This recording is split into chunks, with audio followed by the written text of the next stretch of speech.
समय न गंवाते हुए मैं हमारे आज के मार्गदर्शक और हमारे आज के देशक वंदनीय भंते विमल कीर्ति गुणश्री जी को निवेदन करना चाहता हूं कि वे अपनी देशना प्रारंभ करें।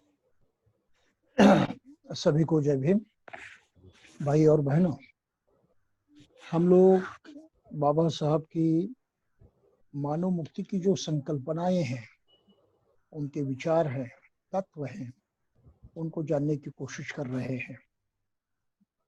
कुछ हद तक हमने मूलभूत तत्वों का परिचय करा लिया है और बाबा साहब के सामने कौन सी चुनौतियां थी, इसके बारे में हमने सोचना शुरू कर दिया था। और पहली चुनौती जो थी, इस पिछड़े हुए जाति वर्ग को, खासकर उस समय के अछूत वर्ग को जगाने की, और ये जागरण कोई आसान बात नहीं थी।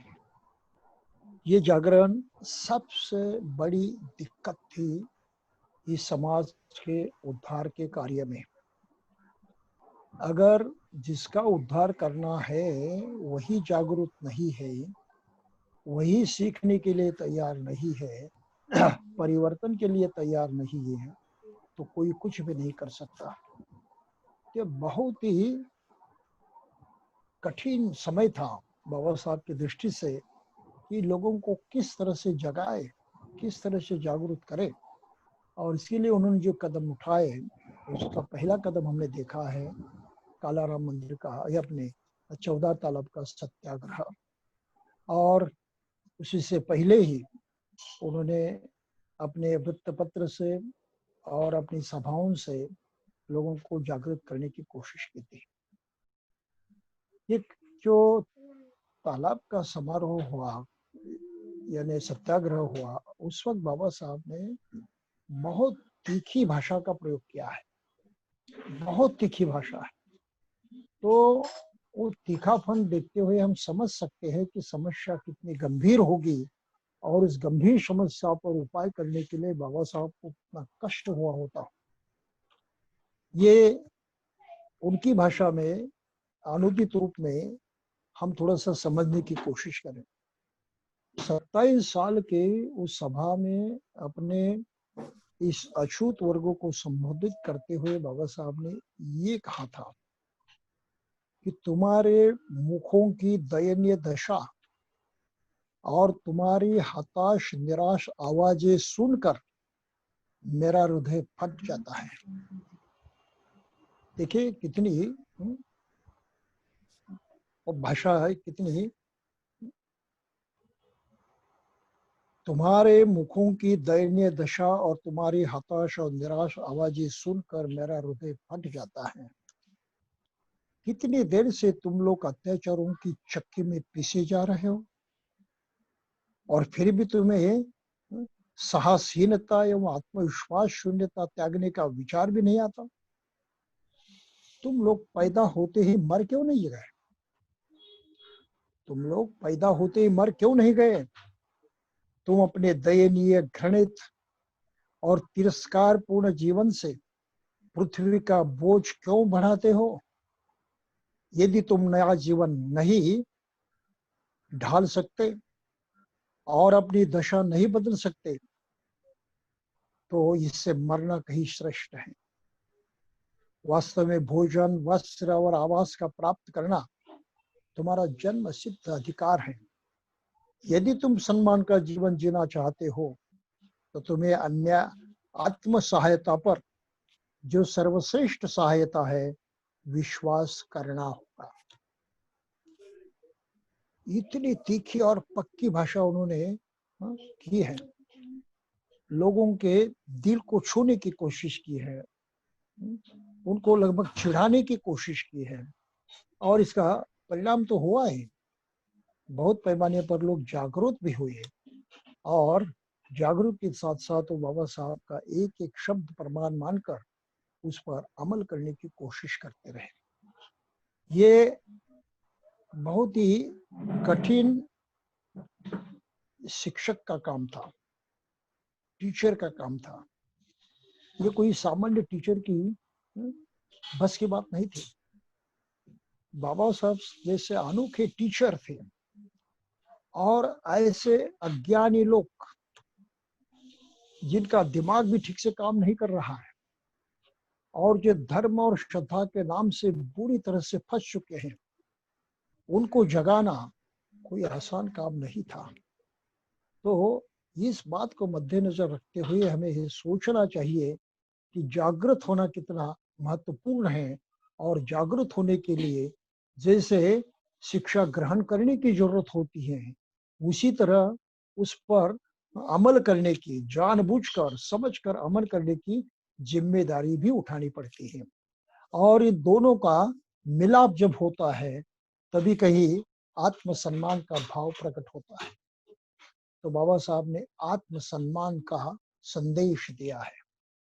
ये केवल संकल्पना नहीं थी, ये केवल विचार नहीं था, शब्द नहीं थे, ये सम्मान की भावना को जागरूक करने का उन्होंने प्रयास किया है। तो ये खास शिक्षा है, खास विचार है, खास संकल्पना है। बगैर इसके कोई भी आदमी स्वयं का उद्धार नहीं कर सकता, स्वयं को ऊपर उठा नहीं सकता।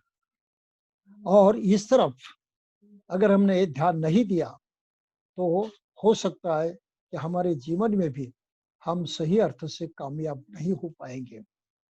इसके कुछ उदाहरण आजकल दिखाई देते हैं कि आजकल लोग कामयाब नहीं हो रहे हैं। ये बुरी तरह से दूसरी अवस्था में फंसे हुए हैं। बाबा साहब के बहुत प्यारे प्रोफेसर थे कोलंबिया यूनिवर्सिटी में, डॉक्टर जॉन डुई, बहुत ही उनके प्यारे प्रोफेसर थे। और बाबा साहब उनके लेक्चर सुनते थे तो शब्द शब्द लिख कर रखने की कोशिश करते थे। उन्होंने एक बार कहा भी है कि अगर जॉन डुई जी की मौत हुई तो उनका पूरा संदेश मेरे पास लिखित है, वो मैं आगे बढ़ाऊंगा। तो इतने उनके प्यारे टीचर थे, और उनका एक बहुत ही महत्वपूर्ण संदेश हमको जाते जाते समझना चाहिए। शिक्षा के बारे में उन्होंने जो कहा है वो बहुत ही मौलिक है। उन्होंने कहा है बिल्कुल ही स्पष्ट भाषा में, स्पष्ट शब्दों में, वो कहते हैं कि शिक्षा केवल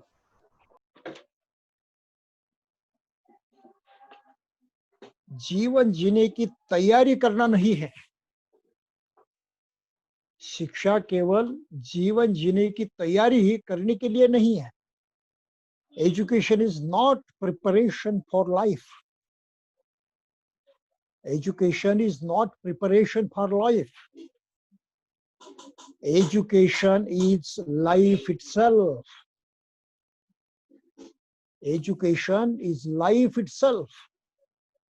शिक्षा प्रत्यक्षात जीवन है, जीवन जीने की तैयारी नहीं है।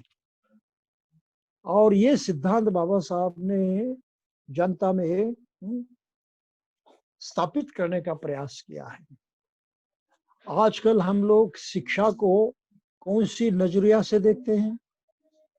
हम बस यूं ही समझते हैं, लगभग आम जनता ये समझती है कि शिक्षा इसलिए जरूरी है कि हमको कैसे जीना है, जीने की सब व्यवस्था जो है वो व्यवस्था शिक्षा के कारण होती है, तो हम शिक्षा ग्रहण करते हैं।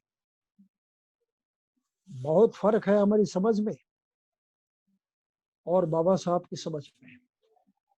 बाबा साहब की समझ में शिक्षा यानी प्रत्यक्षात जीवन था,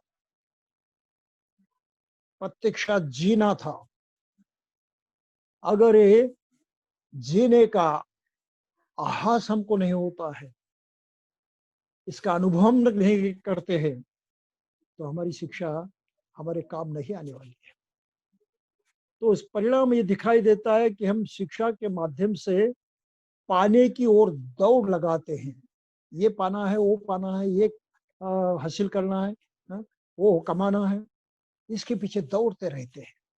और इस दौड़ में प्रत्यक्षात उच्च, प्रत्यक्षात स्वतंत्र, प्रत्यक्षात बहुत ही स्पष्ट जीवन जीने की जो बात है भूल जाते हैं। तो शिक्षा इसलिए आवश्यक है कि वो प्रत्यक्षात जीवन है। कैसे? कि हर पल अब सीखते हैं, जीवन में उस पर अमल करते हैं और उसके आपके जीवन में परिवर्तन होते जाता है। ये कंटिन्यूटी है, एक सातत्य है, ये कहीं रुकने वाली प्रोसेस नहीं है। लेकिन शिक्षा की तरफ देखने का हमारा रवैया बिल्कुल ही पलट गया है और हम जैसे उसमें बह गए हैं। कभी कभी लोग कहते हैं, और खासकर मार्टिन लूथर ने कहा था, कभी कहा कि ग्रेट माइंड्स डिस्कस आइडियाज। जो जिनकी मानसिकता उच्चतर होती है वो सिद्धांतों की बात करते हैं, तत्व ज्ञान की बात करते हैं। Medium minds discuss events. उससे थोड़े कमजोर जो मन होते हैं वो प्रसंग है, घटनाएं हैं, इवेंट जिसे हम कहते हैं, उसकी चर्चा करते हैं, बस उसी में लगे रहते हैं और कुछ नहीं। ये हुआ, वो हुआ, यहाँ हुआ, ऐसे हुआ, तैसे हुआ, बस इसी में बह जाते पूरी तरह से। तो केवल इवेंट्स, घटनाएं, प्रसंग, कुछ घट जाता है, ऐसे बातों पर ही वो अपना पूरा जोर लगाकर सोचते हैं, अपना सारा दिमाग उस पर लगा देते हैं। और जो उससे भी कमजोर मन होते हैं, निम्नतर जो होते, निम्नतर निचले लेवल के मन होते हैं, वो सिर्फ लोगों के बारे में सोच विचार करते हैं। ये ऐसा है, वो ऐसा है, इसका ऐसा है, उससे वैसा है, बस एक दूसरे के बारे में ही वो सोचते हैं, उसकी सोच आगे नहीं बढ़ती। तो शिक्षा हमको इस तरह से सक्षम करने में कामयाब हो कि हम ऊंचे आदर्शों को जाने, समझे और समझकर उसकी असलियत पहचान कर उसकी जरूरत ध्यान में लेते हुए अमल में लाने की कोशिश करें। इससे आत्मसम्मान जागता है, और ये आत्मसम्मान अगर नहीं जागृत हुआ तो मनुष्य जीवन जीना बड़ा मुश्किल हो जाता है। तो बाबा साहब ने ये दूसरी पहली चुनौती इस तरह से ध्यान में ली थी, और लोगों को प्रशिक्षित करने पर उन्होंने पूरा अपना जोर लगाया था। अब दूसरी चुनौती जो उनके सामने थी उस वक्त, वो थी समस्या की सही पहचान करना और उसे सुलझाने के उपाय खोजना। क्या समस्या थी अच्युतों की? क्या समस्या थी इस देश के सभी लोगों की? तो भारतवर्ष की मूल समस्या कौन सी है, इस पर सोचने वाले बहुत सारे चिंतक आज तक पैदा नहीं हुए हैं। इतिहास साक्षी इसके लिए कि भारत के कल्याण के लिए सोचने की हिम्मत दिखाने वाले लोग बहुत कम हुए हैं, क्योंकि वो मूल समस्या को पहचान नहीं पाए। मूल समस्या जो कि तो रखी गई और लोग ऊपर ही प्रयास करते रहे। हुआ यो कि पश्चिम का ज्ञान जब भारत में आया अंग्रेजों के हाथों से, ये पाश्चिमात्य शिक्षा के जरिए, तो लोग जरूर सोचने लगे। सोचने में उन्होंने कुछ बदलाव लाने का भी प्रयास किया, और वो बदलाव उससे पहले भारतवर्ष में ढेर सारे जो संत हुए, उन संतों ने भी प्रयास किया था।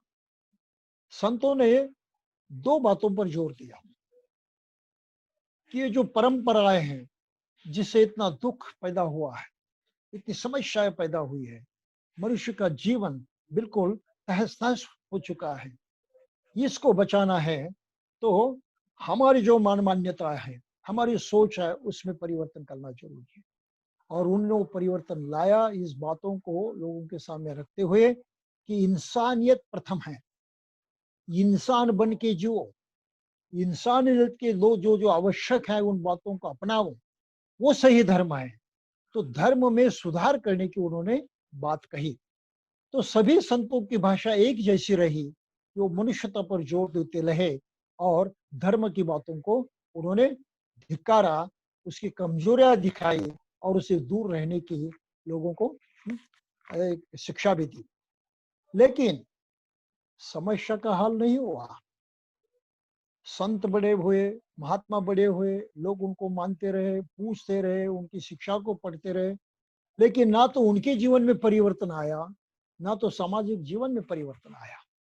क्यों? कि वे उन्हीं सिद्धांतों पर, उन्हीं बातों पर विश्वास करते थे जो इन सभी समस्याओं की जड़ थी। उन संकल्पनाओं को मानते थे जो इन सभी दुर्व्यवस्था की जड़ थी। तो संतों का कुछ काम नहीं चला, परिवर्तन नहीं हुआ। फिर यूरोपियन शिक्षा आने के बाद यहाँ के पढ़े लिखे लोग सोचने लगे और फिर वो हिंदू धर्म में सुधार करने की बात करने लगे।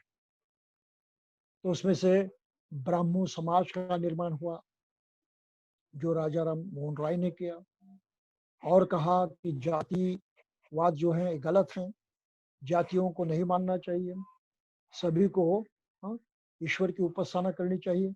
तो ब्राह्मण समाज का निर्माण हुआ। यकीन मानिए कि संतों ने जातिवाद का विरोध किया, उसी तरह ब्राह्मण समाज ने भी जातिवाद का विरोध किया।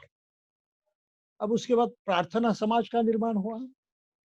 उन्होंने भी इसी बात पर जोर दिया कि जातिवाद जो है गलत है, ये मनुष्यता के खिलाफ है, उसको छोड़ना चाहिए और ईश्वर की भक्ति में लीन होना चाहिए। प्रार्थना करना ही सबसे बड़ा धर्म है। और फिर आर्य समाज निर्माण हुआ। आर्य समाज ने यह भावना कही कि वेदों को तो मानना चाहिए, चातुर्वर्ण को भी मानना चाहिए, लेकिन जातिवाद जो है वो गलत है, वो धर्म के अनुसार नहीं है। तो हम 4 वर्णों को माने और बाकी जो जातियां हैं उनको छोड़ दें। तो जातिवाद का उन्होंने भी एक तरह से धिक्कार किया। तो इस तरह से बहुत सारे आंदोलन हिंदू धर्म में, इसके माने वो जो संकल्पनाएं थे, वो जो विचार थे, उस विचारों में सुधार करने के लिए इस प्रकार के प्रयास किए गए।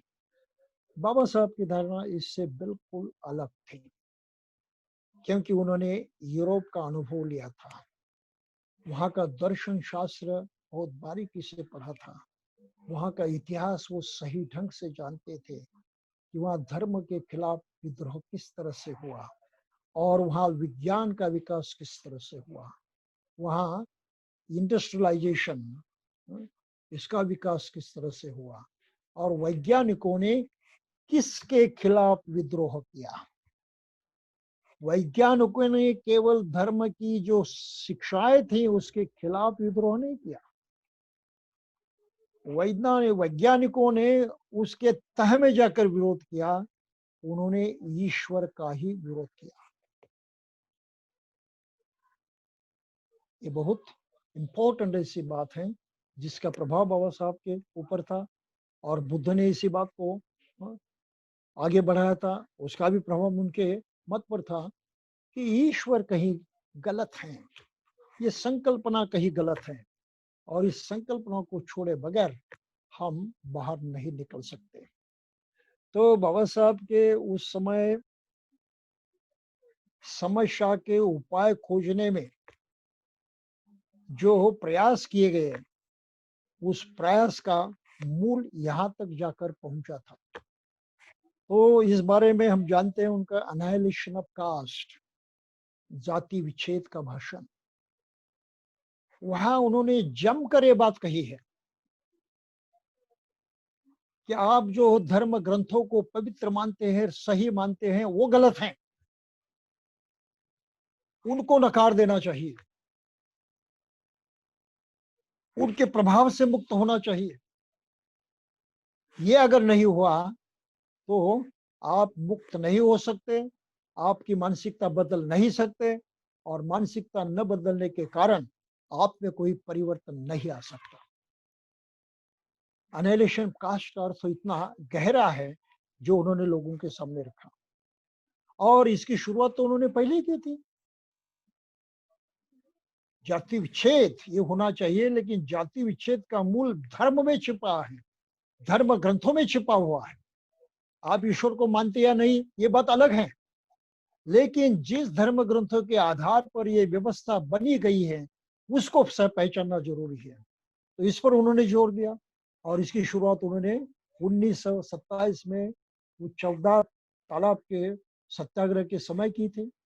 मनुस्मृति को जलाकर, धर्म ग्रंथों को जलाकर, ये धर्म ग्रंथ ही सभी समस्याओं का मूल है, ये जाहिर करते हुए उसका उन्मूलन करना है, उसको नष्ट करना है, ये उन्होंने मनुस्मृति जलाकर साबित किया था, जाहिर किया था।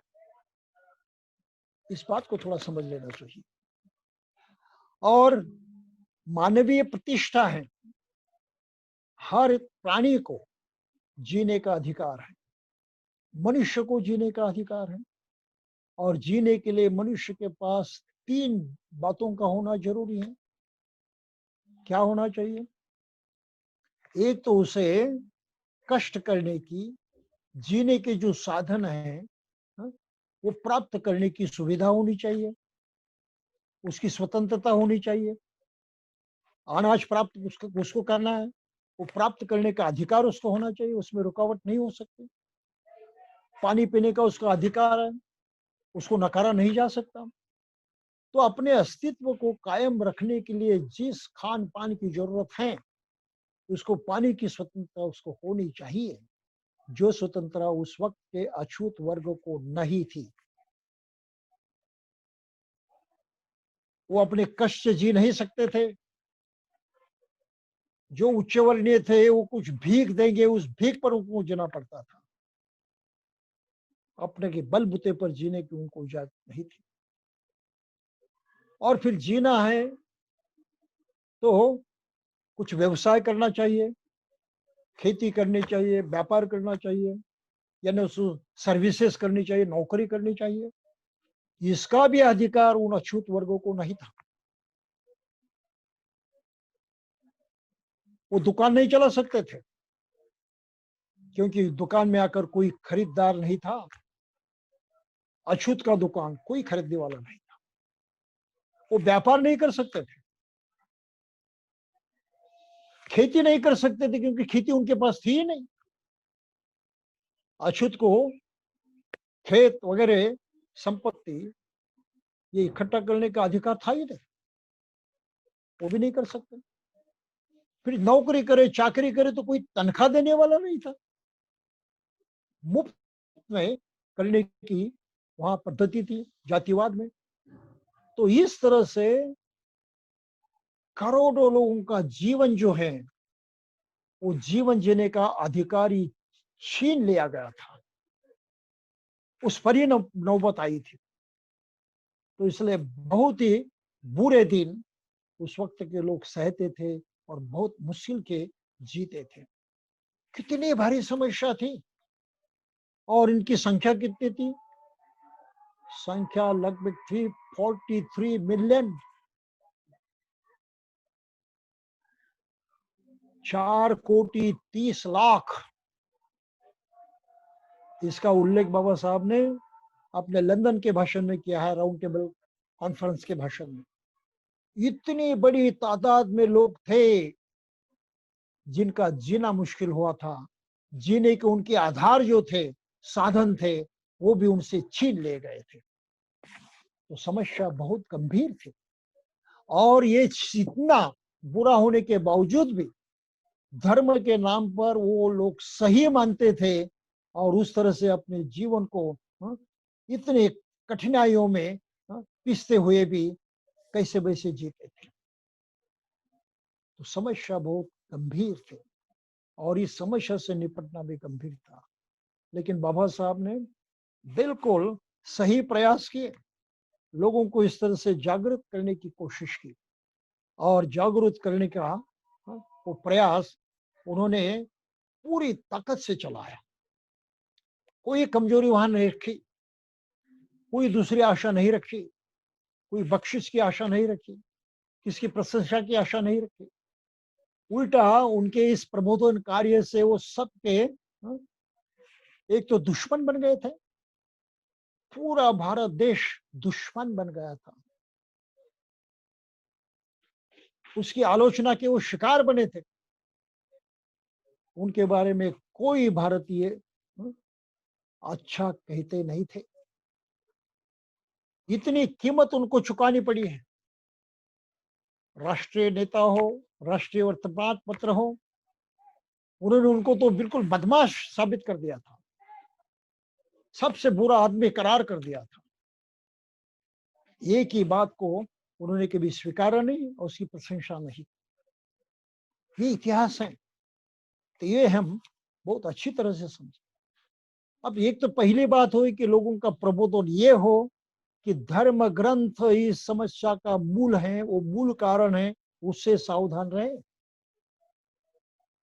विश्वास मत करो, उसकी परख करो, इसकी जांच करो। और यही तो बात कार्ल मार्क्स ने कही थी, जब उसने कहा था कि धर्म जो है ये अफीम की गोली है, अफीम है लोगों के लिए, उस नशा में चूर होकर वो जीते हैं। तो इसी बात को बाबा साहब ने दूसरे ढंग से लोगों के सामने रखा था। लेकिन इतने से काम नहीं चलता था, केवल सोच बदलने से परिस्थिति बदलने वाली नहीं थी। तो दूसरे भी महत्वपूर्ण कारण थे जिस पर इलाज करना, जिनकी खोज करना और जिस पर इलाज करना जरूरी था। तो कौन से कारण थे? तो बाबा साहब ने एक महत्वपूर्ण कारण बताया है कि तुम अछूत हो, तुम्हारा ही छल होता है, तुम्हारे साथ कपट किया जाता है, तुम्हारे साथ अन्य अत्याचार किया जाता है, तुम्हारे नैसर्गिक जीने के अधिकार भी छीने जाते हैं।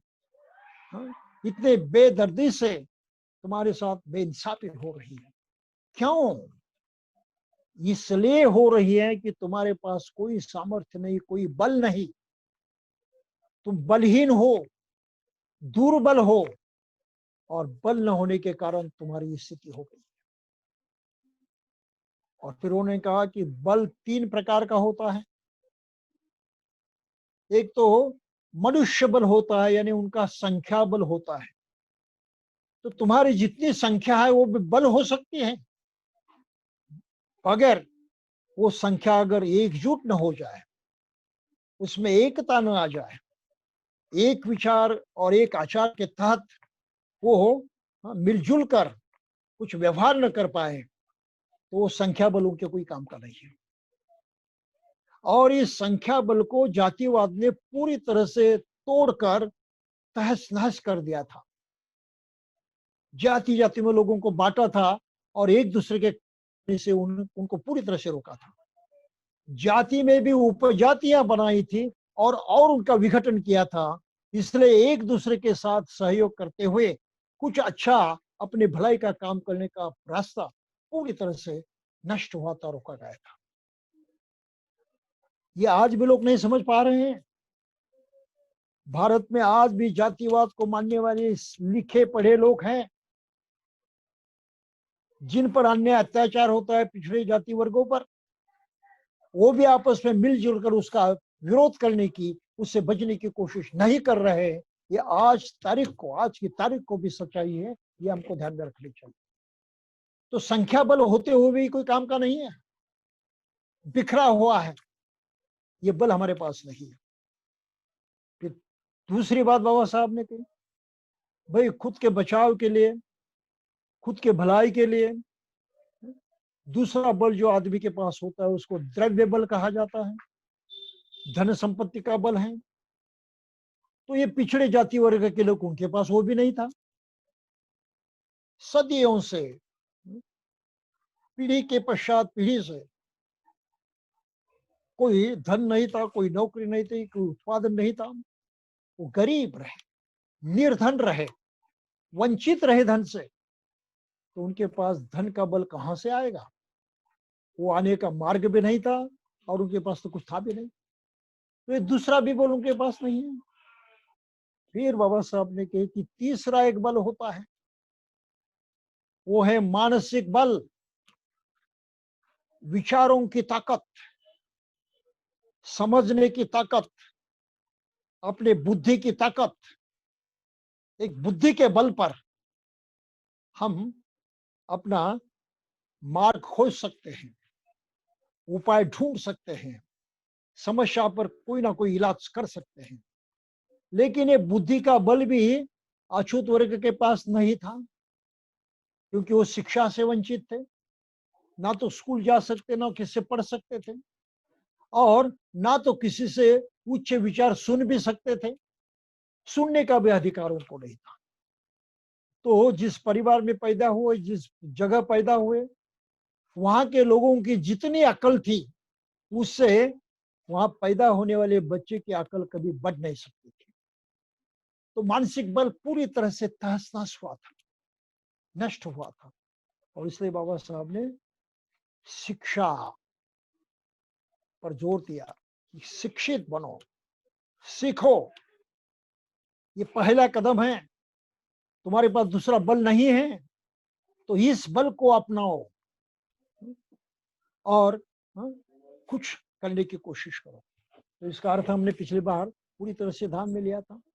तो इस तरह से बाबा साहब लोगों को पढ़ा रहे थे, सिखा रहे थे कि बल प्राप्त करना है।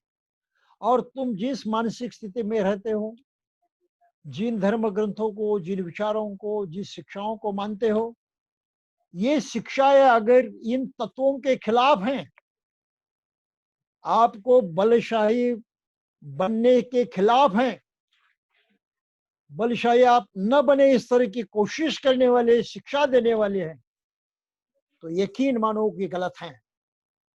उसको अस्वीकार मत करो, उनको नकारना ये तुम्हारा अधिकार है, क्योंकि तुम्हारे काम की नहीं, तुम्हारे नुकसान की बात है। तो अपने नुकसान की भी अगर समझ हमारे पास नहीं हो, तो क्या हम सचमुच में इंसान कहने के लायक हो सकते हैं? ये आज भी बहुत बड़ा सवाल भारतवर्ष में है कि पढ़े लिखे पिछड़े जाति के लोग आज भी जातिवाद को मानकर एक दूसरे से दूर रहते हैं, एकता के सूत्र में बंधे जाने की कोई इच्छा नहीं करते। ये कमजोरी आज भी है। तो आज अगर इतनी कमजोरी है तो उस वक्त कितनी गहरी होगी, इसका भी हम विचार कर सकते हैं, सोच सकते हैं। बहुत ही बुरे हालत थे। तो इस तरह से बाबा साहब ने 1920 से लेकर 1930 तक बहुत जोरदार प्रयास किया। पहला तो उनका पत्र जो था मूकनायक, वो बंद हो चुका था। तो उन्होंने अप्रैल 1920 में बहिष्कृत भारत नामक दूसरा वर्तमान पत्र शुरू किया और उसमें इस तरह का प्रचार करने की कोशिश की। सारांश रूप से हम कुछ समझ रहे हैं, इस प्रकार के लेख बाबा साहब ने उसे प्रकाशित किए थे और लोगों को जगाने की कोशिश की थी। फिर दूसरी भी बातें कही थी कि सामर्थ्य कमाने के लिए आपको शिक्षित होना चाहिए, संगठित होना चाहिए और प्रयास करने चाहिए, एजिटेट, आंदोलन करना चाहिए, चुपचाप बैठकर नहीं चलेगा। तो इन तीन बातों को वो समाज में प्रस्तापित करने के लिए बाबा साहब ने कोशिश की। और फिर दूसरी बातें कही कि आपकी कुछ आदतें छोड़ो, आदतें भी बुरी हैं। भारत ऐसा एक अजीब देश है जहां खान पान से भी लोगों की कीमत की जाती है, रहन सहन से भी उनकी कीमत की जाती है, बोलचाल से भी उनकी कीमत की जाती है और उनको ऊंचा और नीचा ठहराया जाता है। ब्राह्मण खुद को ऊंचे कहते हैं क्योंकि वो शाकाहारी हैं, विगन हैं, मांसाहार नहीं करते। और फिर मांसाहार करने वाले सभी लोग उनकी दृष्टि से नीच है, शूद्र है। और उसमें भी मरे हुए का मांस जो खोते तो अति शूद्र है। तो अछूत वर्ग तो इस पर भी जीता था, क्योंकि जीवित प्राणी खरीद कर उसको काट कर खाने की तो ताकत उसके पास नहीं थी। तो मरे हुए मांस को खाकर वो जीता था और उससे उसका लांछन और बढ़ गया था और अवांछनीय बना था, तिरस्करणीय बना था, मनुष्य जाति के बाहर उसको कर दिया था। ये बुरी आदतें छोड़ने के लिए बाबा साहब ने लोगों को प्रवृत्त किया कि मृत मांस को छोड़ो, मत खाओ। जो मृत जानवर हैं उनकी खाल मत निकालो, छोड़ दो उनको, इससे दूर रहो। बच्चों को स्कूल में डालो और यहां तक कि गांव छोड़ो, गांव छोटा होता है, वहां आपको और ज्यादा अवसर नहीं मिलते प्रगत होने के, और अन्य अत्याचार भी सहजता से होता है, उसका विरोध करने वाले तुम्हारे कोई साथी नहीं होते। गांव छोड़ो, शहरों में जाओ, जहां उससे थोड़ी अवस्था अच्छी है, इतनी बुरी नहीं है, वहां अवसर मिल सकते हैं, आपको थोड़ी सुरक्षा मिल सकती है, आप अपने जीवन को परिवर्तित कर सकते हैं। तो इन बातों पर उन्होंने जोर दिया और उसको लोग सुनते रहे, मानते रहे। लेकिन इससे काम होने वाला नहीं था। समस्या यहां से इससे भी और गहरी थी। समस्या इसलिए गहरी थी कि कुछ न कुछ अगर हमारे पास बल नहीं आएगा, सामर्थ्य नहीं आएगा, तो इतना करने के बावजूद भी समस्या हल होने वाली नहीं थी। तो ये सामर्थ्य प्राप्त करने की बात थी, ये बल प्राप्त करने की बात थी। कहां से लाए, कहां से सामर्थ्य मिलेगा, कहां से बल प्राप्त होगा? तो उस जमाने में, उस वक्त जो कुछ हो रहा था, उस परिस्थिति से ये संभव था। क्या परिस्थिति थी? एक तो यहाँ ब्रिटिश लोगों का राज था, अंग्रेजों का राज था। प्रथम महायुद्ध जो है समाप्त हुआ था, फिर दूसरे महायुद्ध को होने की कुछ संभावना थी, लेकिन प्रथम महायुद्ध तो खत्म हुआ था। वहां अंग्रेजों की कमर टूटी थी। जहां जहां उनका राज था, उन दोषों पर अमल करने की ताकत उनमें नहीं रही थी। तो ब्रिटिश सरकार सोच रही थी कि अभी जो देश हमारे अमल में है, उसको स्वतंत्रता दी जाए।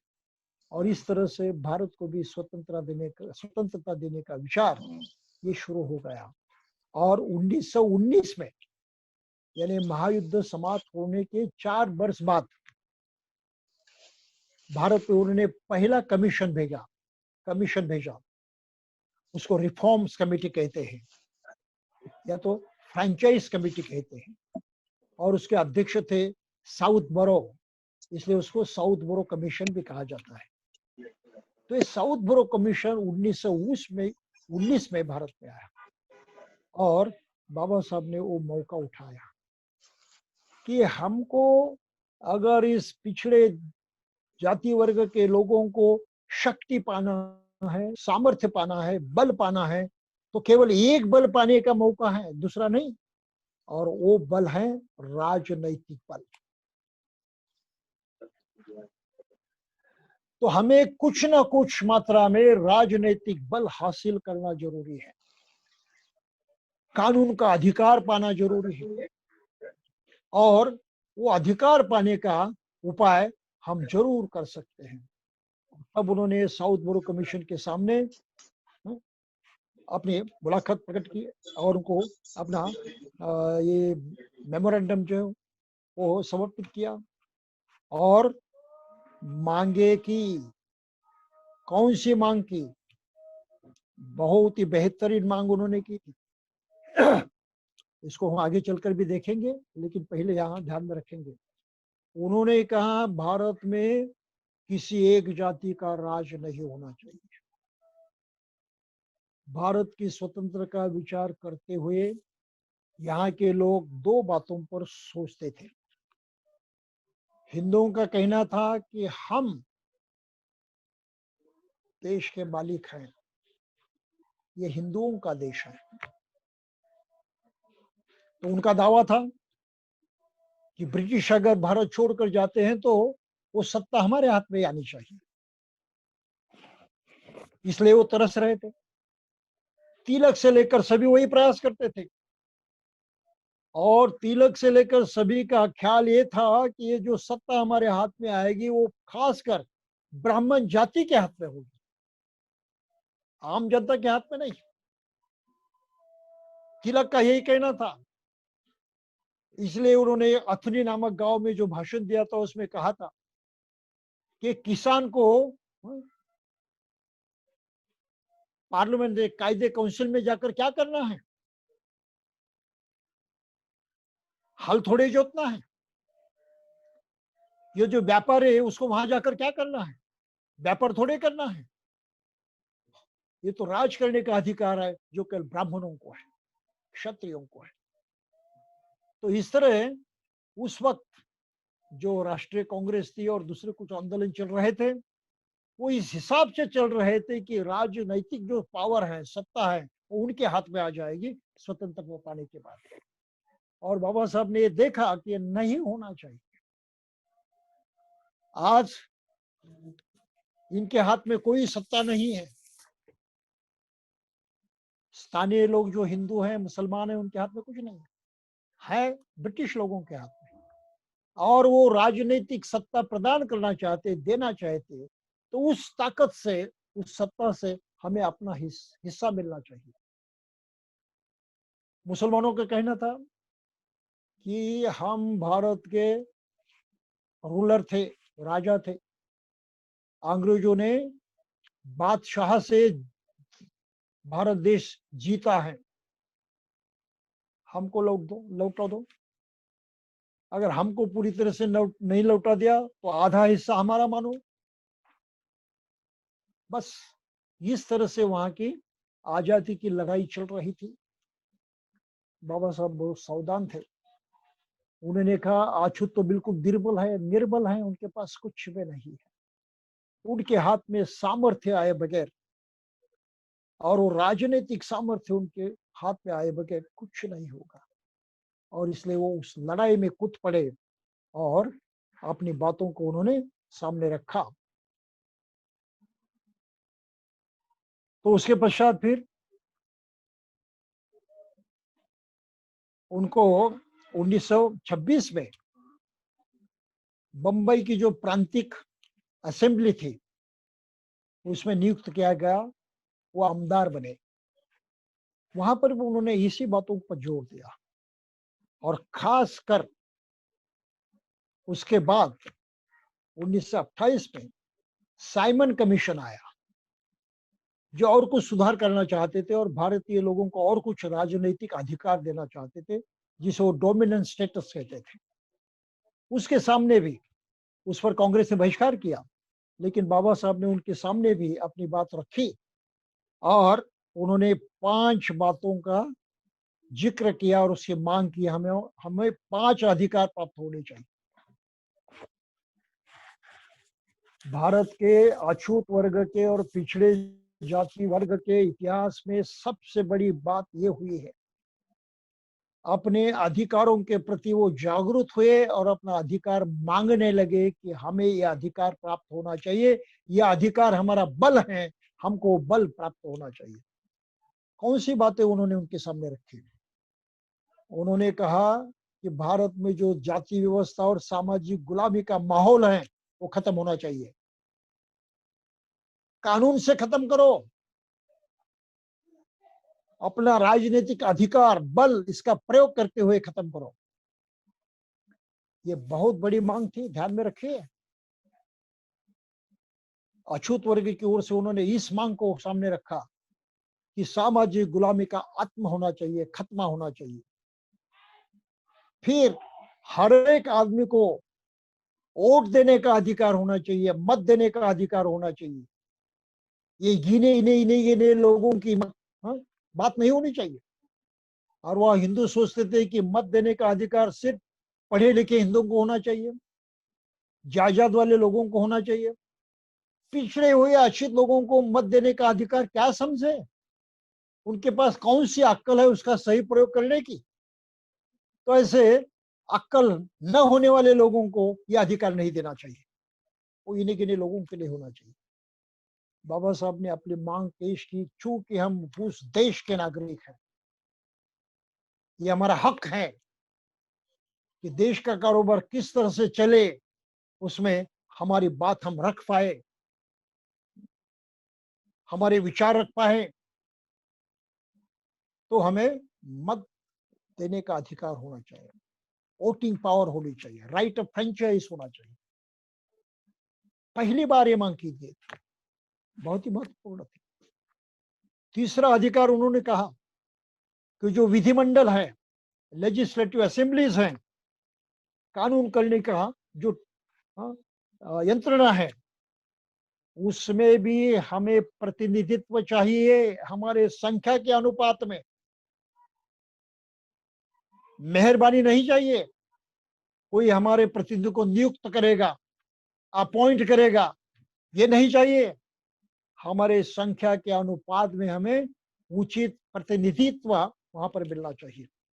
बहुत बड़ा हक है वो, उस हक की लड़ाई बाबा साहब लड़ने लगे। और पांचवी बात उन्होंने कहा, चौथी बात उन्होंने कही कि सरकारी नौकरियां हैं, सरकारी उपक्रम हैं, सरकार की जो जो योजनाएं हैं उसमें आरक्षण होना जरूरी है। पिछड़े जाति वर्गों को वहां नौकरी मिलनी चाहिए, और वैसे नहीं मिलेगी तो उनके लिए खास आरक्षण देना चाहिए। तो आरक्षण की मांग बाबा साहब ने उस वक्त की साइमन कमीशन के सामने 1928 में।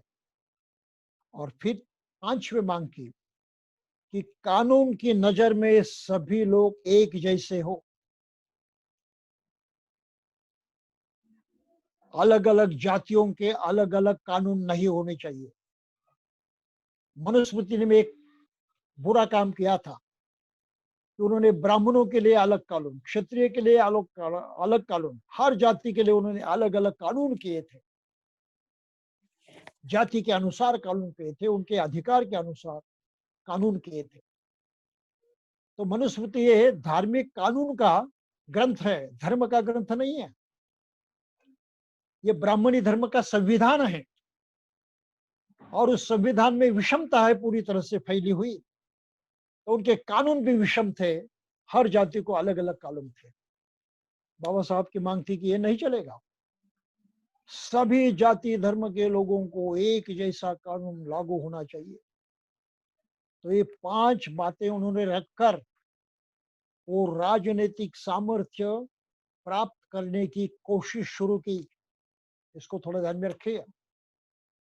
और उस वक्त कहा, लोग कहते थे अरे भाई अछूतपन जो है तुम्हारा, तुम्हारी जो मांग है वो गलत है, तुम्हारी समस्या सामाजिक समस्या है, समाज में तुम्हारी वो स्थिति है, समाज तुमको तुच्छ मानता है, नीच मानता है, ये सामाजिक सवाल है, राजनीति का कहाँ संबंध आता है वहां पर। बाबा साहब ने कहा ये सामाजिक नहीं है, ये मूलतः राजनैतिक है। राजनीतिक इसलिए है कि जिनके पास अधिकार नहीं वो वंचित हो जाते हैं, सभी अपनी जरूरतों से, सभी बातों से लूटे जाते हैं। कानून के बल पर उनकी रक्षा का कोई प्रावधान नहीं होता। तो उनकी आत्मरक्षा के लिए, उनकी स्वयं रक्षा के लिए उनको कानूनन अधिकार मिलना जरूरी है। इसलिए राजनीति आवश्यक है, राजनीतिक अधिकार आवश्यक है। बहुत ही ऊंची बात थी, बहुत ही बड़ी बात थी, सामान्य बात नहीं थी। तो बाबा साहब इस तरह से एक एक कदम जो है तो आगे बढ़ा रहे थे कि किस तरह से हमें ये सब प्राप्त हो जाएगा। तो 1928 में ये बात उन्होंने की, अपनी मांगे स्पष्ट रूप से कही और लोगों को जागरूक करते रहे कि राजनीतिक तौर पर आंदोलन करें, चुपचाप मत बैठे। अगर हमने अभी राजनीति नहीं की और ब्रिटिश जाने से पहले उनसे कुछ अधिकार प्राप्त नहीं किए, राजनीतिक अधिकार प्राप्त नहीं किए, तो हम पूरी तरह से लूट जाएंगे, हमारे लिए कोई भविष्य नहीं रहेगा। जब ब्राह्मणों के और यहाँ के हिंदुओं के हाथों में राज सत्ता आ जाएगी, वो हमारी एक सुनने वाले नहीं है, हमारी एक बात मानने वाले नहीं है, पूरी तरह से हमें कुचल देंगे, बर्बाद कर देंगे, हमारे पास कोई सामर्थ्य नहीं होगा। तो आज की तारीख को ब्रिटिश यहाँ के राज करता है, उनसे हमने वो सामर्थ्य को प्राप्त करना है। और वो सामर्थ्य इस ढंग से 5 प्रकार का होना चाहिए। और ब्रिटिश अपने अधिकार के बल पर वो राज करने वाले लोग हैं, उन राज करने के अधिकार के तहत हमको ये राजनीतिक अधिकार दे सकते हैं, और इसके बल पर हम स्वतंत्र भारत में जो अपने हैं लेकिन हमारे विरोधी हैं, उनसे भी मुकाबला कर सकते हैं, लड़ सकते हैं, अपनी रक्षा कर सकते हैं, अपनी हिफाजत कर सकते हैं। समझ लिए कितनी भारी बात थी। ये विचार करने की ताकत उस वक्त के समाज में नहीं थी। कोई ऐसे नेता नहीं थे अछूत वर्ग में, पिछड़े जाति वर्ग में इस तरह की ऊंची सोच रखे और उस समस्या का पक्का हल जाने और उसको अमल में लाने की कोशिश की। ये बहुत ही महत्वपूर्ण घटना है और उसके पश्चात जो हुआ वो तो और महत्वपूर्ण है। बाबा साहब की इस मांग का कांग्रेस और बाकी सभी भारतीय लोगों ने जमकर विरोध किया, जमकर विरोध किया। उन्होंने ब्रिटिशों से ये कहना शुरू किया कि ये गलत हैं, ये तो सब हिंदू हैं, हम में से हैं, तो हिंदुओं को एक समझकर उनको अधिकार दिए जाए, हिंदुओं का बंटवारा मत करो, ये हमारे धर्म के लोग हैं, हम सभी एक हैं, तो एक समझकर हमको जो अधिकार मिलने हैं वो देने चाहिए, इनको अलग से इनकी बातों को मत मानो। बहुत भारी रोड़ा अटकाया था उन्होंने, तो बाबा साहब ने उसका भी समर्थन किया और वो किया लंदन में। जब राउंड टेबल कॉन्फ्रेंस में पहली बार गए नवंबर 1930 में, तब उन्होंने अपने इस अधिकारों को और जोर से लंदन के पार्लियामेंट के सामने, वहां के प्राइम मिनिस्टर के सामने, वहां के राजा के सामने, किंग जॉर्ज के सामने रखा और उनका वो भाषण जो है वो बहुत मायने रखता है। राजनीतिक अधिकार प्राप्त करने के लिए उन्हें अपने बुद्धि कौशल का किस तरह से इस्तेमाल किया था, इसका एक बहुत ही अच्छा उदाहरण यहाँ पर है। उन्होंने पहले कहा था कि हिंदू कहते हैं कि हम हिंदू हैं, हमको हिंदुओं में उन्होंने जमा तो कर दिया है, लेकिन सही अर्थ में हम ये हिंदू है ही नहीं, उस समाज के हम अभिविज्य अंग नहीं है। हम हिंदू कहे जाते हैं लेकिन हिंदू समाज से हमारा कोई नाता नहीं, कोई मेलजोल नहीं, कोई आपसी संबंध नहीं, हम बिल्कुल अलग हैं। तो हिंदुओं के दो प्रकार है, उन्होंने ब्रिटिश पार्लियामेंट के सामने रखा, राउंड टेबल कॉन्फ्रेंस के सामने, कि एक हिंदू वर्ग जो है उसको सवर्ण कहते हैं, कास्ट हिंदू उच्च वर्णीय कहे जाते हैं, और एक जो वर्ग है उसको निचला वर्ग कहा जाता है, उसको अवर्ण कहा जाता है, वो अनटचेबल्स है, वो पिछड़ी जाति वर्ग के लोग हैं सभी, और इन दोनों का आपस में कोई मेल नहीं है। ये सिर्फ हिंदू कहते हैं खुद को, लेकिन आपस में उनका व्यवहार बिल्कुल नहीं है। तो हिंदू एक नहीं है। ब्रिटिश लोगों से बाबा साहब ने कहा कि हिंदू एक नहीं, हिंदू के दो वर्ग हैं, और दो वर्ग में से जो दूसरा वर्ग है अछूत लोगों का, इसका मैं प्रतिनिधि हूं। और उनकी संख्या कितनी है? जितनी लंदन की संख्या है, ब्रिटिश लोगों के राज्य की, ब्रिटेन की संख्या है, उतनी संख्या उनकी है। फ्रांस में जितने लोग हैं उस पूरी जनसंख्या के इतने लोग भारत में है अछूत, और उनकी तरफ से मैं ये मांग कर रहा हूं कि हमें अपना अलग हक चाहिए। तो इसका अर्थ आप समझिए, स्वतंत्रता पाने के लिए ब्रिटिशों ने जो प्रयास शुरू किए उसमें मांग दो लोगों ने की। हिंदू ने कहा कि हमें आधा राज्य दीजिए, मुसलमानों ने कहा हमको आधा राज्य दीजिए, और दोनों में वो बंटवारा करने की सोच रहे थे। इसमें बाबा साहब ने तीसरा पक्ष सामने रखा कि केवल दावा करने वाले दो लोग नहीं हैं, हम तीसरी भी एक पार्टी हैं, एक तीसरा भी वर्ग है और हमारा भी हक है कि स्वतंत्रता में जितना मुसलमान पाएंगे, जितना हिंदू पाएंगे, उतना हमको भी मिलना चाहिए। तो देश के मालिक बनने में उन्होंने हक प्रस्थापित करने की योजना बनाई और उस तरह से उन्होंने अपना कदम आगे बढ़ाया। ये उपाय था, ये किसी के समझ में वाला आने वाला नहीं था। और ब्रिटिशों ने इस बात को कबूल किया, क्योंकि बाबा साहब ने बिल्कुल 1919 से लेकर साउथ बोरो कमीशन से लेकर इन बातों पर जोर दिया था और ब्रिटिश सरकार को ये समझा दिया था कि ये सच्चाई है, वास्तविकता है। और ब्रिटिश समझ चुके थे कि बिल्कुल ये सच्चाई है। उन्होंने बाबा साहब को माना। उन्होंने ये भी कहा कि हमारे साथ जो व्यवहार किया जाता है वो व्यवहार इतना बुरा है कि हम जीने के लिए भी लायक नहीं रहे। ये भी बात उन्होंने वहां की। तो एक सामान्य जीवन जीने के लिए आदमी को जो चाहिए,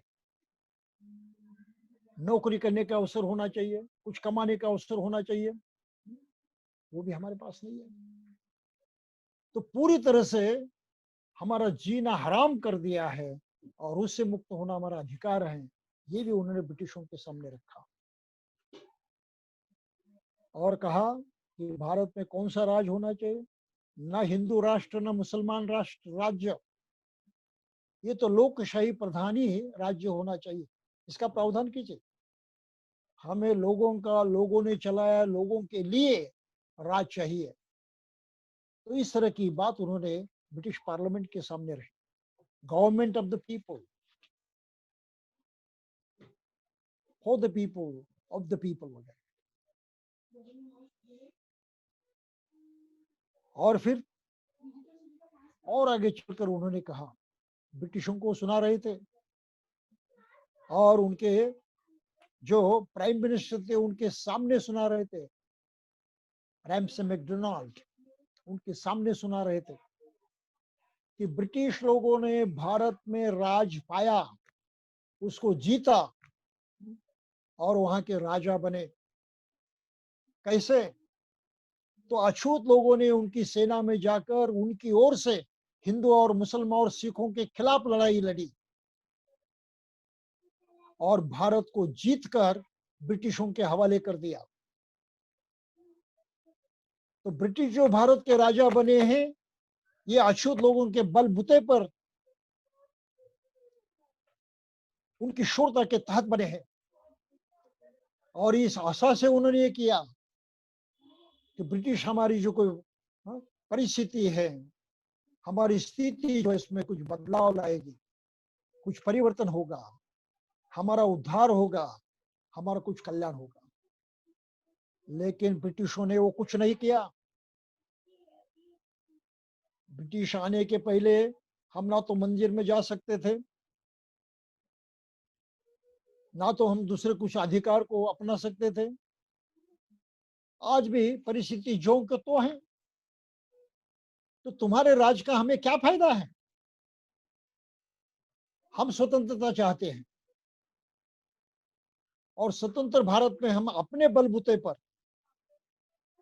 कितनी भी बुरी स्थिति पैदा हुई तो भी लड़ेंगे, अपने बलबूते पर हमारा रक्षण करेंगे। हमें स्वतंत्रता चाहिए, स्वतंत्रता चाहिए हमारे बलबूते पर जीने की। ब्रिटिश सरकार की हमें जरूरत नहीं है। इतने साफ शब्दों में उन्होंने ब्रिटिशों को सुनवाया था कि हमारी वजह से तुम राजा बने भारत के और तुम्हें उस उपकार की कोई याद नहीं है।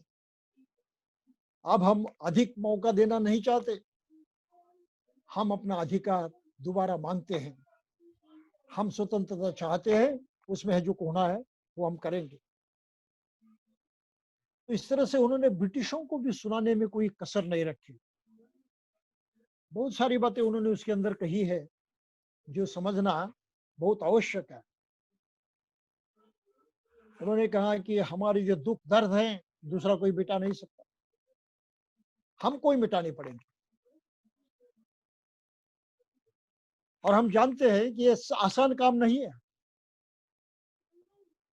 लेकिन हमारे हाथ में राजनीतिक अधिकार आ जाता है तो हम अपना काम करेंगे।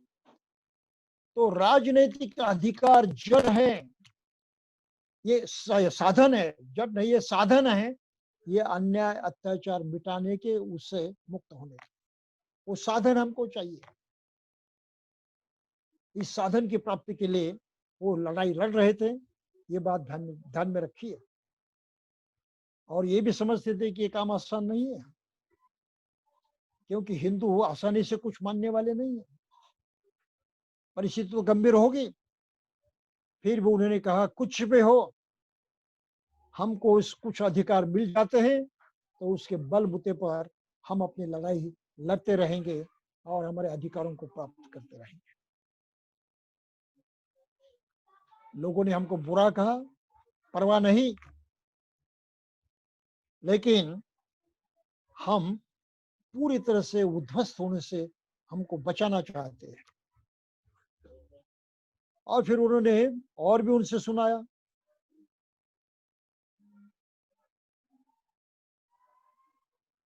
कि हिंदू और मुस्लिमों ने हमारे साथ क्या क्या क्या क्या किया। एक तो हिंदू ने हमको दबोच दिया है और गवर्नमेंट ने हिंदू का साथ देकर हम पर अन्याय किया है, हमको दबोच दिया है। Depress by the government, suppress by the Hindus. Hindu ने वही किया है, हमको बुरी तरह से धिक्कारा है, बुरी तरह से हमसे सब कुछ छीना है, हमको इसी तरह से जमीन में गाड़ दी।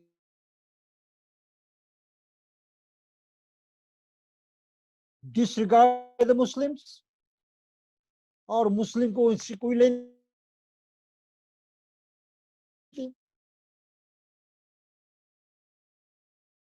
बुरी अवस्था में फंसे हुए हैं आज की तारीख को।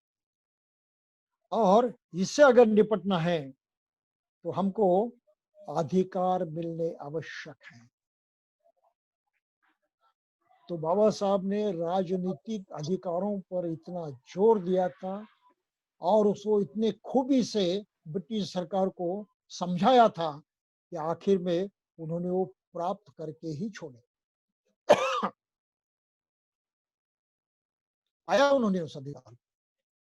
32 साल में जब दूसरी बार सभा हुई तो कांग्रेस के भी लोग थे, गांधी उनके प्रमुख नेता थे, उन्होंने जमकर विरोध किया बाबा साहब का इन्हीं मांगों को लेकर। उन्होंने कहा कि अछूत हमारे धर्म के हैं, हमारे समाज के हैं, हम एक हैं, उनको अलग करते हुए कुछ खास अधिकार देने की आवश्यकता नहीं। इतना ही नहीं कि भारतवर्ष का नेता मैं हूं, पूरे भारतवर्ष के लोगों ने, अछूतों सहित सभी ने मुझे चुन कर दिया है, यहां पर भेजा है।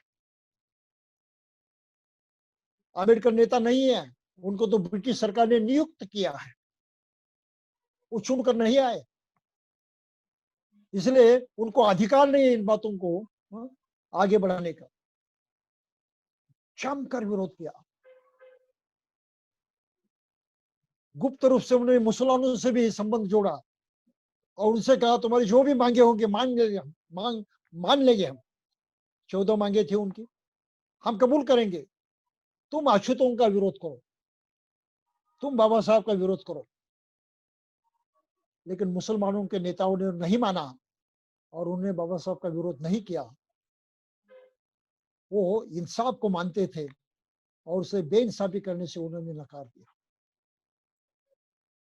तो गांधी जी ने इतने नीचे गिरते हुए बाबा साहब को विरोध करने की कोशिश की, उसको ध्यान में रखिए।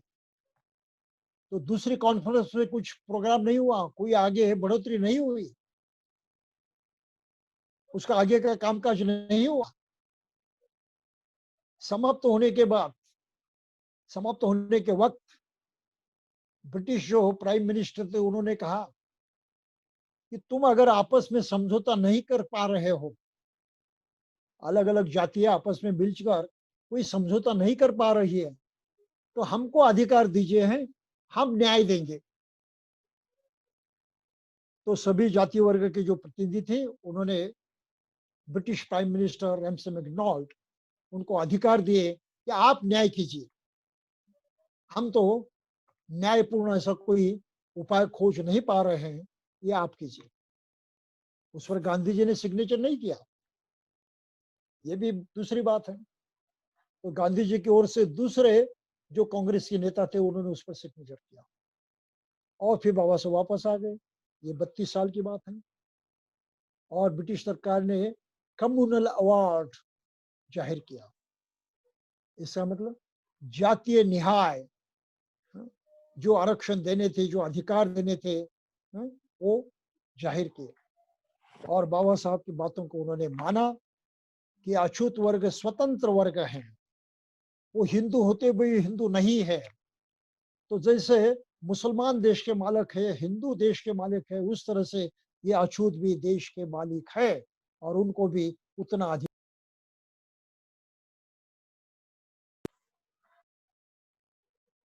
ये बहुत मायने रखने वाली बात है, बहुत इंपॉर्टेंट बात है। तो इस तरह से बाबा साहब ने, जिनके पास कोई बल नहीं था, कोई अधिकार नहीं था, कोई सामर्थ्य नहीं था, ऐसे सामर्थ्यहीन समाज को पहली बार ये सामर्थ्य प्रदान कर दिया, ये सामर्थ्य मिला कर दिया जो राजनैतिक अधिकार है। उसमें वोट का अधिकार है, जो उनकी 5 मांगे थी, सब मांगे उसमें आ गई है। तो इस तरह से पहली बार इतिहास में ये अछूत वर्ग, पिछड़ा जाति वर्ग कुछ सामर्थ्य को पा गया, कुछ बल को पा गया और उस बल पर वो अपना भविष्य निर्माण कर सकता था। इस अधिकार के बल पर वो खुद को बदल सकता था, अपने जीवन में परिवर्तन ला सकता था। तो बहुत ही मौलिक अधिकार बाबा साहब ने पाए। ये उपाय है इस जातिवाद को मिटाने का, ये उपाय है इन पिछड़े हुए जाति वर्गों को न्याय देने का और उनको मनुष्यता बहाल करने का। इस उपाय के बगैर कुछ होने वाला नहीं था। तो इस तरह से उन्होंने राजनीतिक सामर्थ्य जो है वो अपनाया, उसको प्राप्त किया। लेकिन हुआ क्या, गांधी जी और कांग्रेस तो मानने वाले नहीं थे। बाबा साहब को राजनीति के अधिकार कैसे मिले? भाई तुम्हारा समाज है, उसके लिए वोटिंग का अधिकार, उनके प्रतिनिधि विधिमंडल में जाएंगे, वो चुनने का तुम्हारा अधिकार। पिछड़े जाति वर्गों के लोगों ने अपना प्रतिनिधि स्वयं चुनना है अपने वोटों से, और उनके वोट उसमें नहीं आएंगे। और औरों का जो प्रतिनिधि होगा जनरल, उसको भी आप वोट देंगे तो आपके पास 2 वोट होंगे, बाकी हिंदू मुसलमान के पास सिर्फ 1 वोट होगा। ये बहुत मौलिक अधिकार था, बहुत भारी अधिकार था। लेकिन गांधी ने अपना जीवन दांव पर लगाया और इसका विरोध किया, उपोषण किया, आमरण, मर जाऊंगा मैं उपोषण, लेकिन ये नहीं होने देगा।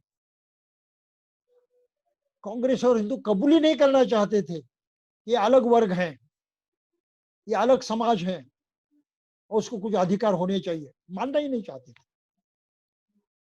तुम हम में से हो, हम जो करेंगे उसको मानो, ये उनकी चाल थी। बाबा साहब ने एक नहीं माना, गांधी जी उपोषण करने लगे, सब देश भर में चिंता फैल गई क्योंकि गांधी जी मर न जाए। और वक्त तो वही आया, फिर गांधी जी को बचाने की कोशिश हो गई। ढेर सारे लोग बाबा साहब को आकर मिलते रहे, उन्होंने कहा कि कुछ भी हो, चाहे गांधी जी जीवित रहे या मरे, जिन अधिकारों को मैंने अपने लोगों के लिए पाया है उसको मैं छोड़ने वाला नहीं, चाहे कुछ भी। कितना भयंकर समय था। उनकी जान पर बीता था। कभी भी उनको मार सकते थे, खत्म कर सकते थे। जान की जोखिम लेकर उन्होंने अपने इस प्राप्ति पर अडिग रहकर ऐलान किया कि मैं ये छोड़ूंगा नहीं। आप मुझे फांसी पर दे दे, लटकाए, लेकिन मेरे समाज को मैंने जो अधिकार प्राप्त किए हैं, जो सामर्थ्य प्राप्त किए हैं, वो मैं हरगिज छोड़ने वाला नहीं। आखिर में समझौता हुआ। जो कांग्रेस और गांधी इंग्लैंड में ये नहीं मानते थे कि तुम्हारा वर्ग अलग है और तुमको कुछ अधिकार होने चाहिए, मानते ही नहीं थे, वो फिर पुनः पैक्ट में उन्होंने कबूल किया कि हाँ तुम्हारा वर्ग अलग है, तुमको कुछ अधिकार होने चाहिए, लेकिन तुम्हारे दो मत नहीं होने चाहिए, एक ही वोटिंग का अधिकार होगा, और तुम्हारा स्वतंत्र मतदार संघ नहीं होना चाहिए, तुम भी तुम्हारे लोगों प्रतिनिधि को चुन कर देना, ये नहीं होना चाहिए, सब मिलकर चुन कर देंगे, उसमें तुम भी होना चाहिए। ये धोखाधड़ी थी, लेकिन इलाज नहीं था, क्योंकि बहुत ही बुरी परिस्थिति थी, बहुत ही डरावनी परिस्थिति थी। तो बाबा साहब ने वो कबूल किया इस शर्त पर कि हम अलग समूह हैं, अलग वर्ग हैं, हम हिंदू होते हुए भी हिंदू नहीं है, और हमारे अलग जो अधिकार है वो हमको मिलने चाहिए। तो फिर राजनीतिक आरक्षण आया, सभी ये बातें कबूल की गई, अछूतपन भी कानून से नष्ट करेंगे वे कबूल कर दिया, और फिर पुनः करार के तहत बाबा साहब ने इस अधिकारों को कायम कर दिया। ये इतनी भारी जीत थी और भारत के इतिहास में इतनी भारी घटना थी, जिससे बढ़कर दूसरा प्रसंग हम इतिहास में नहीं देख रहे हैं। ये इतना अमूल्य था, इसका मोल भी हम नहीं कर सकते हैं। दुर्भाग्य से जो कुछ हुआ वो अलग बात है, उस पर चर्चा हम आगे करेंगे, लेकिन फिलहाल इस बात पर ध्यान दीजिए कि अछूत वर्ग सीखेगा, कुछ शिक्षा पाएगा, कुछ सुधार करने की कोशिश करेगा, लेकिन उनके जीने का सहारा क्या है? सीखने के बाद भी उनको अगर कमाने की कोई स्थिति ना हो, अवसर न हो, नौकरी करने का अवसर न हो, व्यापार करने का अवसर न हो, अपने जीविका चलाने का अवसर न हो, तो शिक्षा कुछ काम की? तो शिक्षा का प्रयोग प्रत्यक्ष समाज में होना चाहिए, और वो प्रयोग इस तरह से हो सकता है कि पहले लोग उनको दूर ढकेल देते थे, अपने पास आने ही नहीं देते थे, अछूतपन माना जाता था, तो अछूतपन का खात्मा किया, कानून ने उसको नष्ट कर दिया। तो आज हम उस जीवन को जीते हैं, मन में लोगों के अछूतपन की भावना है, लेकिन प्रत्यक्ष मिलजुल कर रहते। ये मिलजुल कर रहने का अधिकार बाबा साहब ने प्रदान किया है, और बड़ी कीमत चुकाकर उन्होंने पाया है, ये हमको समझ लेना चाहिए। बहुत भारी कीमत चुकाई है उन्होंने, सामान्य नहीं। फिर आरक्षण पाया, न तो मौका देने वाला कौन था? आज जो प्राइवेटाइजेशन हो रहा है उसमें पिछड़े जाति वर्गों को कौन सा मौका है? छीन ले उनका सब मौके उनके से छीन ले, अधिकार उनके छीन ले गए। लेकिन बाबा साहब ने उस अधिकारों को पाया, और उस अधिकार के बल पर अपने निजी लाइफ में, अपने सार्वजनिक जीवन में मनुष्य कुछ बदलाव देख पाया, अनुभव कर पाया, और उस पर उसका विश्वास बढ़ते गया। तो शिक्षा में अग्रसर होने लगा, नौकरी मिलने लगी, परिस्थिति सुधारने लगी, और औरों के साथ मिलजुल कर रहने का मौका मिला। ये कितना भारी परिवर्तन था, कितना भारी परिवर्तन। जिस बड़ौदा के उस कोठे में, सेक्रेटरिएट में बाबा साहब के टेबल पर फाइल फेंक देते थे, दूर से पानी भी नहीं पीने देते थे, इतना चमत्कार हुआ कि आज बाबा साहब छोड़िए, अछूत वर्ग का कोई भी आदमी अफसर बन जाता था, किसी ऑफिस में काम करता था, टीचर बन जाता था, डॉक्टर बन जाता था, इंजीनियर बन जाता था, और उसको आराम से अपनी नौकरी करनी पड़ती थी, संभव था वो। उसमें कोई ज्यादा धोखे नहीं थी, कोई विरोध नहीं था। इतना भारी परिवर्तन बाबा साहब के इस झुंड से, इस अनोखे कहे युद्ध से, टकराव से पाया है, ये हमको समझना चाहिए। तो बगैर इसके आगे की प्रगति होना संभव नहीं था, हम आगे बढ़ ही नहीं सकते थे। तो ये दूसरी चुनौती उन्होंने इस कदर प्रत्यक्षात लाई और ये अधिकार हमको प्राप्त करके दिए। तब हम समझ रहे हैं शिक्षा का महत्व क्या है, तब हम समझ रहे हैं कि अपना पूरा जीवन चरित्र कैसे बदल जाता है। फिर हम समझ रहे हैं कि सभी के साथ मिलजुल कर एक नए समाज का अनुभव कैसे किया जाता है। तो ये सब बदलाव जो आए हैं बिल्कुल कम समय में आए हैं, बिल्कुल कम समय में। बाबा साहब ने 20 साल में अपना काम शुरू किया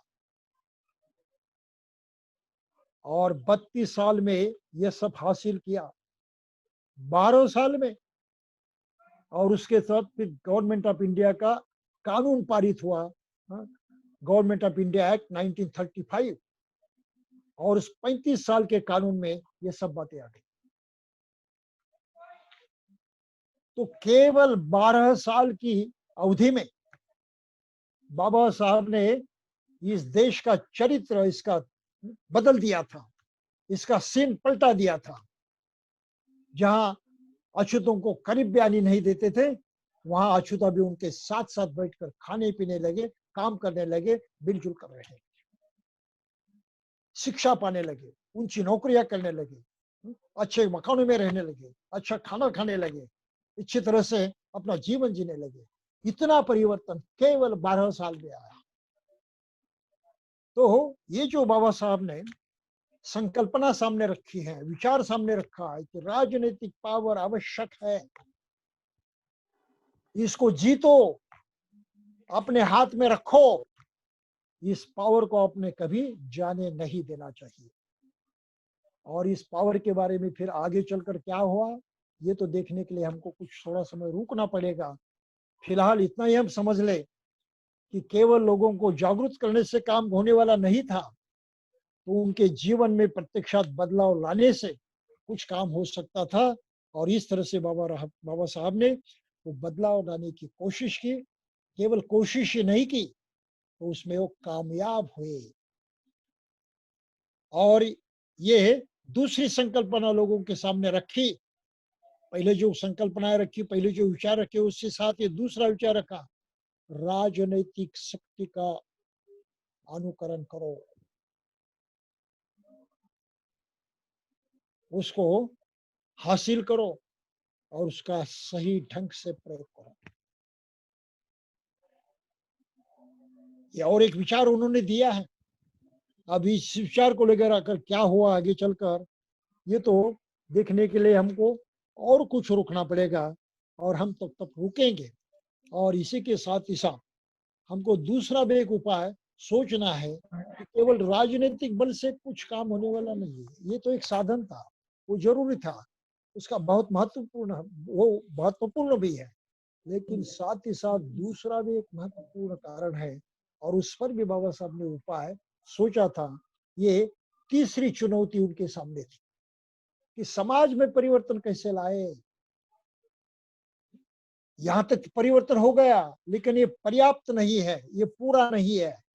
इससे भी बढ़कर मूलगामी परिवर्तन होना चाहिए, जड़ से परिवर्तन होना चाहिए। वो जड़ से परिवर्तन किस प्रकार आए, ये तीसरी चुनौती बाबा साहब के सामने थी। और उन्होंने उस चुनौती का किस तरह से सामना किया, ये समझने के लिए मैं सोचता हूँ कि हमें अगले सप्ताह तक रुकना पड़ेगा। तो आज इस वक्त इसी विषय को ध्यान में लेते हुए हम यहीं पर ठहरेंगे। जय भीम।